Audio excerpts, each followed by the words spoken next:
Well, hello and welcome to our live stream. I'm John Seward, and welcome to our live stream on Facebook, Twitter, and YouTube. We'll be taking you behind the scenes of the 2020 Tree of Hope campaign today. The Tree of Hope is Southeastern Ontario's oldest holiday appeal. We're your Children's Aid Society, and we've been helping the kids we serve over the holiday season for more than 100 years. And we need your help more now than ever. We're asking you to make a donation to help the KFLNA kids we serve. Just go to helptreeofhope.ca to find out more. Now, we have lots of stuff here today, and lots of people are going to be joining us today. I just want to tell you that if you have any questions, why don't you just start typing them in, whether you're on Facebook or Twitter or YouTube, and we'll get to them as soon as we can.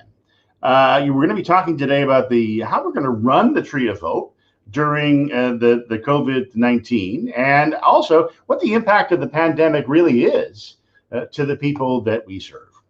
Now, to join us today, we've got lots of different people, and we're joined by Lori and Tricia. Now, Tricia is a supervisor and one of our staff who works directly with clients, and Lori is our campaign coordinator for the Tree of Hope. So thank you all for being here, and thank you for joining us from your special locations as we all work from home. It's nice to have you. Thank you for having us. There you go. Okay, so let's start right away because I'm sure people want to know with you, Tricia, because we're talking about the people that we're serving and why we serve them. Let's talk first about who they are. So these kids that we're serving with the Tree of Hope, 800 of these are our clients at our Children's Aid Society. Who exactly are they, and why do we serve them? What's our connection to them? Yes, John. So we're a Children's Aid Society, and we support children, youth, and families in crisis. It could be due to family violence, addiction, mental health instability, poverty that led to our involvement. And we try to strengthen families with the help of their networks and our community to keep them together and to keep children, so we can keep children and youth safe.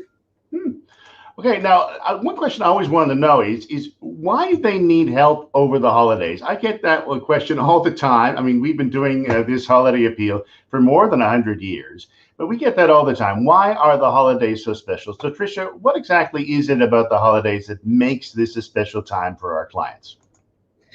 You know, the holidays are perhaps one of the most important times of year for some of our families, where our families are trying to be able to meet the needs of their children and their families, and yet they're struggling with poverty and other barriers in their lives. So if we think of it like this, while most of us are out shopping for gifts for our loved ones and planning our holiday feasts, our families, some of our families are left to feel helpless as caregivers, and the children feel alone and perhaps isolated. Now, I guess you have a great benefit that I think people want to hear about, and that is that you've actually, been a worker, you're a supervisor now, but you've been in the field, you've been helping families for some time, and you've made referrals to the Tree of Hope. So why don't you tell us about a case where you made a referral in the past to the Tree of Hope? What was that family like? Why did they need the help? Yes. So if I think about a family, there was a family of four, so 14-year-old girl, 9 and 6-year-old boys, and a 2-year-old toddler. And what we were able to do, John, with, of course, Lori's assistance, so myself, like my coworkers, I was able to put the referral forward with the ages of the children, and Lori was able to help and meet all of the kind of special items on the wish list. If there were, everything from sheets and slippers and a new holiday DVD and games.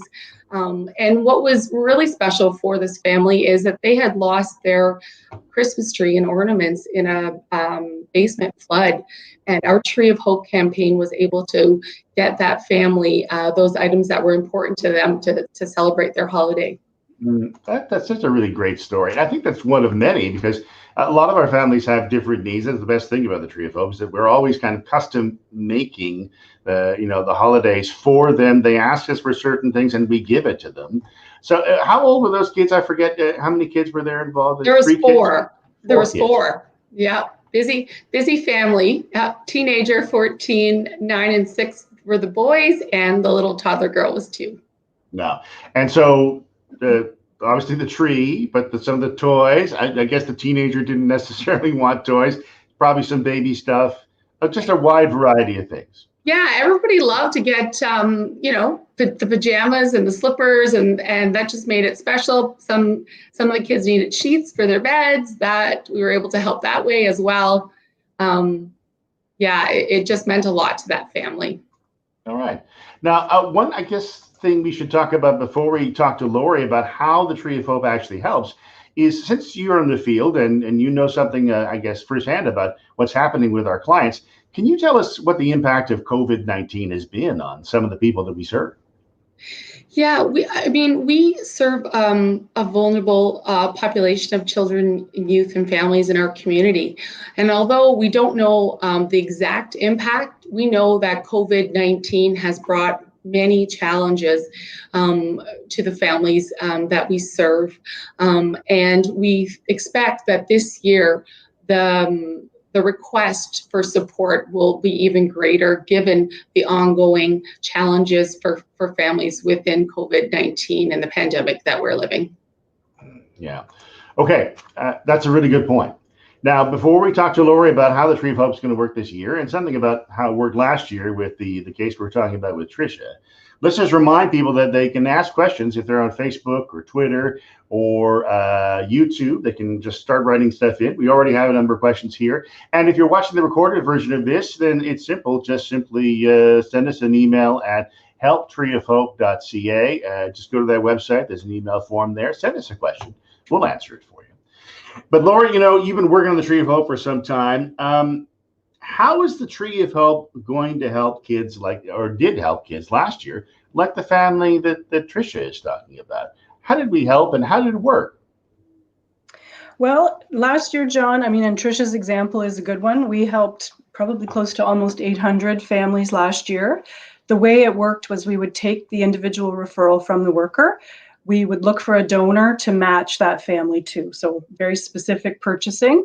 We'd have a lot of one-on-one contact with that donor, and the donor would then coordinate with their family, their workplace, their church, wherever their organization was, and they would purchase what was needed on the wish list, as Tricia indicated. So that might have been toys, clothing, bedding, personal items, baby gear. Pretty much everything was an option, and no request was too unusual for us to fill. Like I said, we'd work with the donor to get what the family needed. And if a donor wasn't able to provide certain things that were really essential, then we would spend the money to make that happen. As you said, though, this year is different. Yeah. So it's different for everyone. But for the Tree of Hope, it's really different because of COVID-19. Last year we collected the equivalent of $50,000 worth of toys and baby gear and all that kind of stuff. And that was really great, but we can't do that again this year because of COVID-19. And we used to have for instance, a garage. We have a garage right now, and we co-opted it every year. And I remember, Lori, you and I and all of our volunteers together squished into this garage with mountains of toys. And even Tricia, I'm sure you probably came and visited us in that warehouse it was, but it was just a garage. And if we tried to actually do that this year with collecting toys, we just wouldn't pass the safety protocols that public health has to keeping everyone safe. And that's why we can't collect toys. So we're going to be doing gift cards instead. So Lori, how is that actually going to work this year? And you're right, John. We've done great work in a decently run space for a number of years, but the sheer volume, and Tricia can speak to that, as you pointed out, we would get so many people coming to that door with bags and bags full of items, and there's just not the space to keep everyone safe this year. So that includes our staff, our volunteers, but also our donors. Like you said, we won't collect toys, we'll do gift cards instead. We have a brand new system set up to receive the referrals from the workers. They're going to identify the families on their caseloads who are most in need. That hasn't changed. That's always been the case over the years.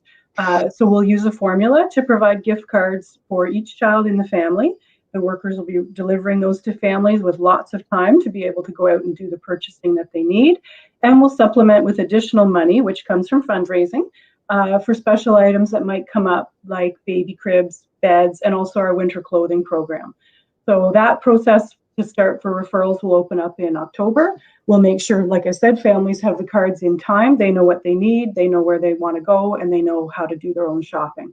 So we've actually used gift cards for many years in the past through Tree of Hope to supplement the bags of items, so we know that the system works. So we're pretty confident that we can do this, adapt this, and make sure families have what they need.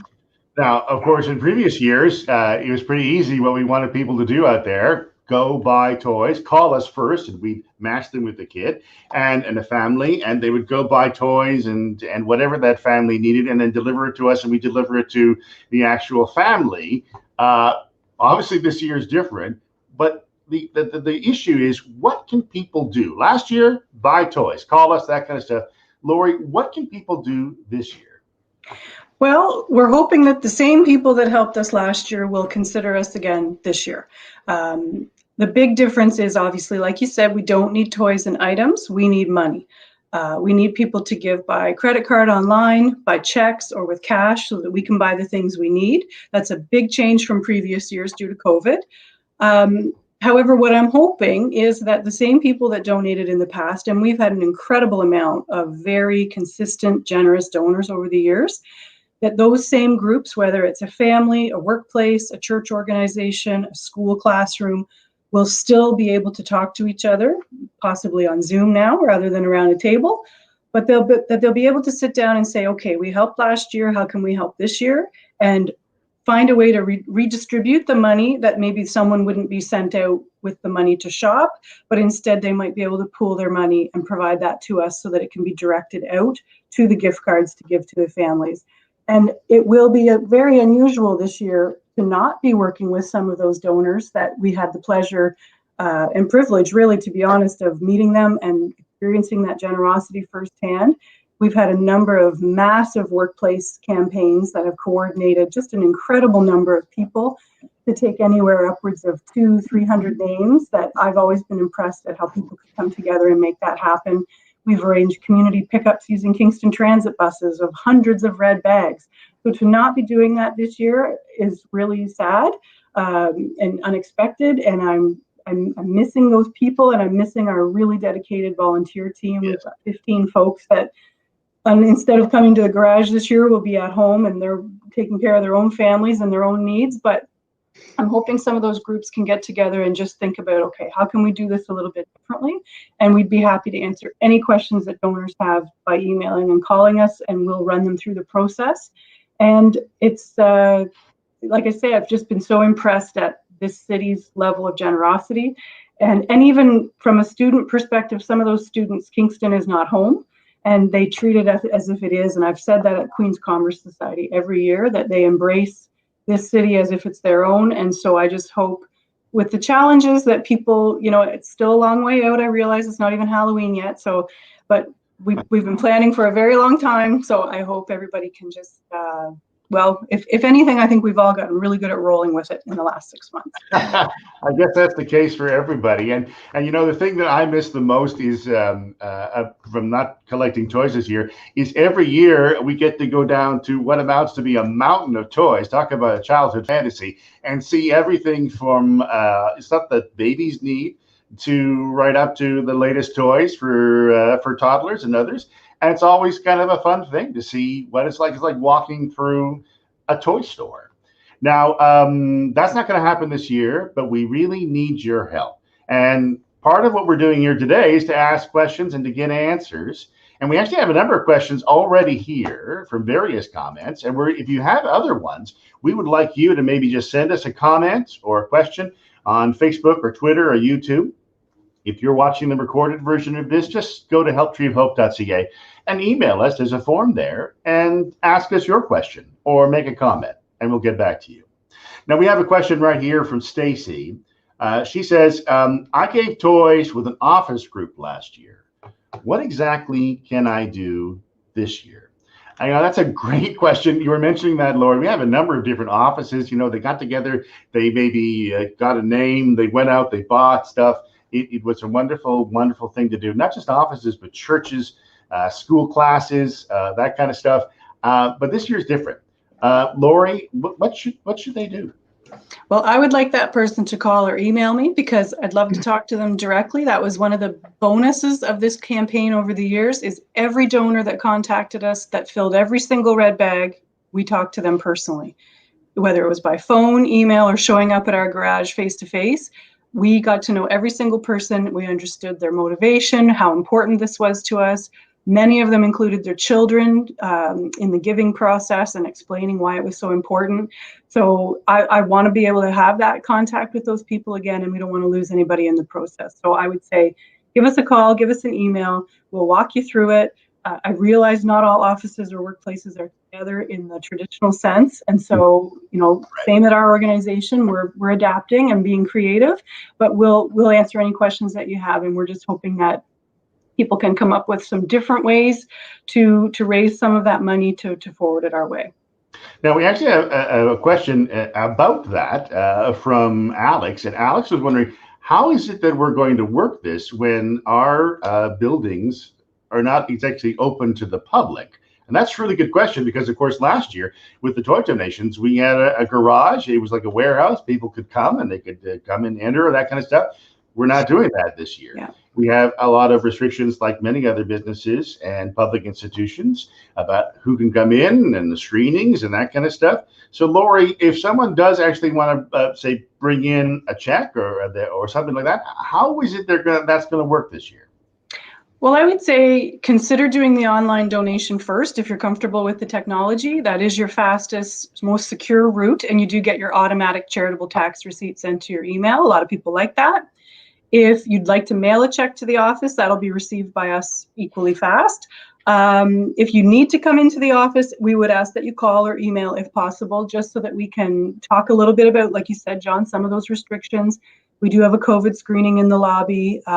Masks obviously are required in the building. And we would prefer to book those by appointment so that we can be there to meet with folks one-on-one.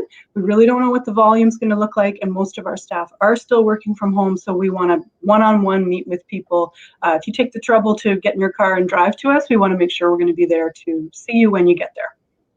Right. So, yeah, remember we have multiple locations. 817 Division Street in Kingston is our main location for the Tree of Hope, but we also have in Napanee, 99 Advance Avenue.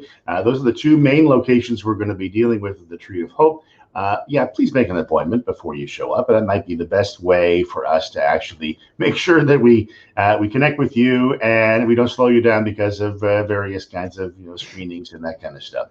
But another question that we got, and there's a simple one, is when does the campaign start? And we actually don't have a specific date, but it's usually the first or second day that goes right after Remembrance Day. That's the traditional time when the campaign opens. But in fact, because of this year is a bit different, we're going to be actually talking and sharing things like live streams like this earlier than we've ever done before, just to tell people about the changes and to make sure that they're ready for when the campaign does open.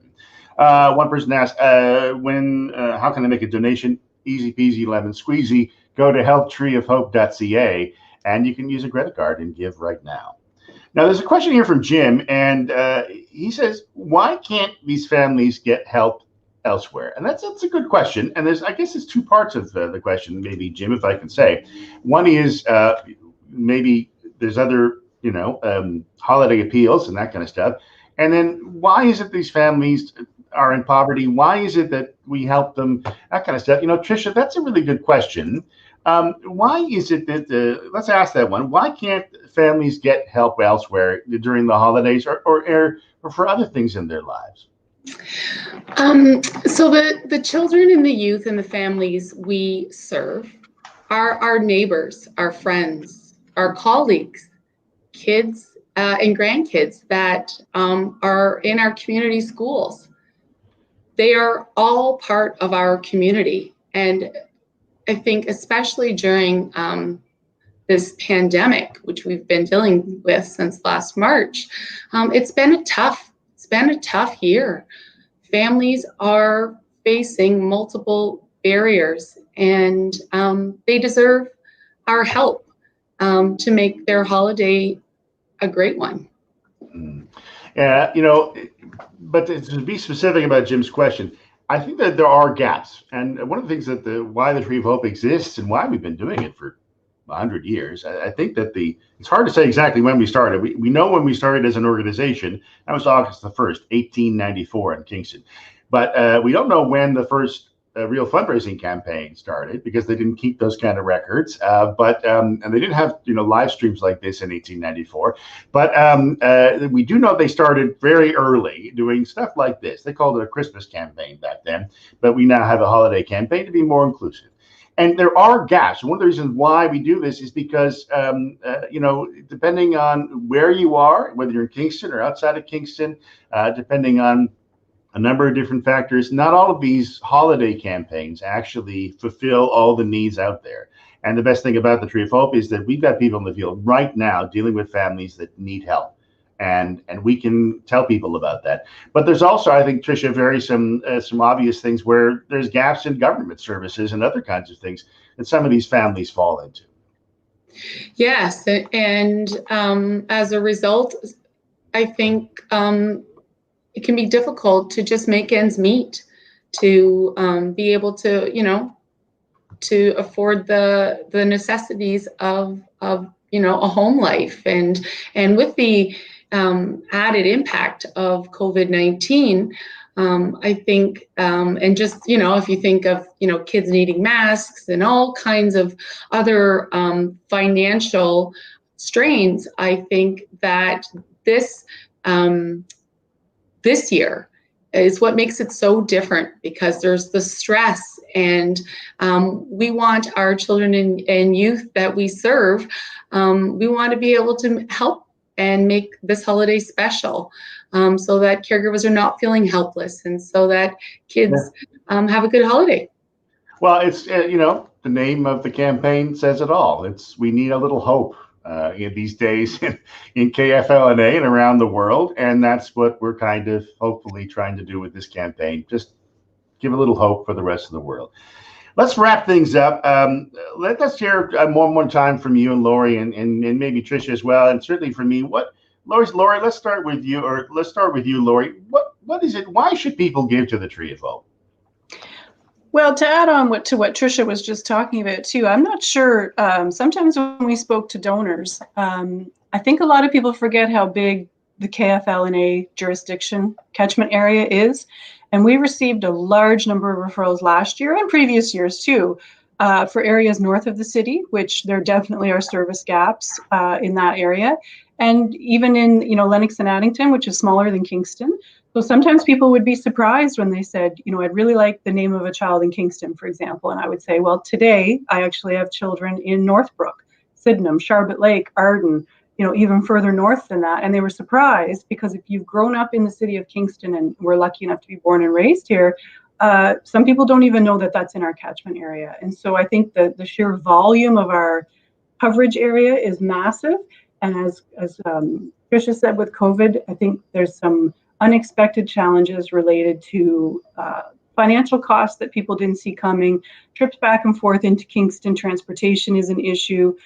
Just things that in the last 6 months, I think people have been hit with a number of things that they wouldn't have predicted. And so that has certainly added some different stress. This year, obviously, as you've said, we need the help more than ever due to the pandemic. For lack of using a highly overused word, we are facing an unprecedented challenge. And 2020, the bumper sticker is unprecedented. The only way this campaign will succeed is if people like you help us.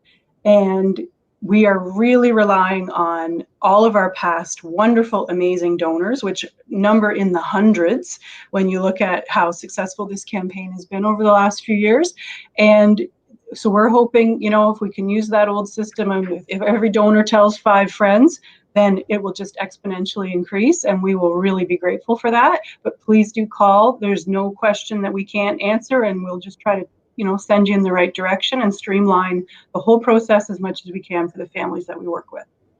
All right, Tricia, just a brief word from you. What do you think? Why should people give? We know that the need is there. And if you are able to help, your financial dollars will go to children and youth and families in our community that need you and need your hope. Thank you. Yeah. And, there's another reason, and that is that we really can't do this without you. 800 KFLNA kids are counting on us this year for the Tree of Hope, and we are counting on you.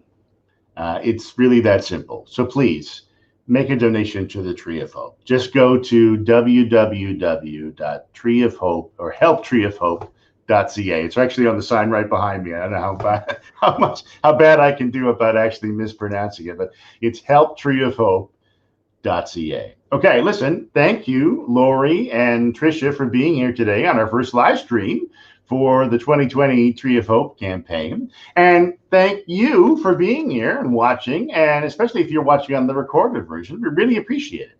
We'll see you again on Facebook and Twitter and YouTube again real soon to talk about more things about the Tree of Hope as we get closer until the actual campaign launch. And until then, just stay safe, and we'll see you more about the stuff of the Tree of Hope, and we'll see you real soon. Thanks for being here.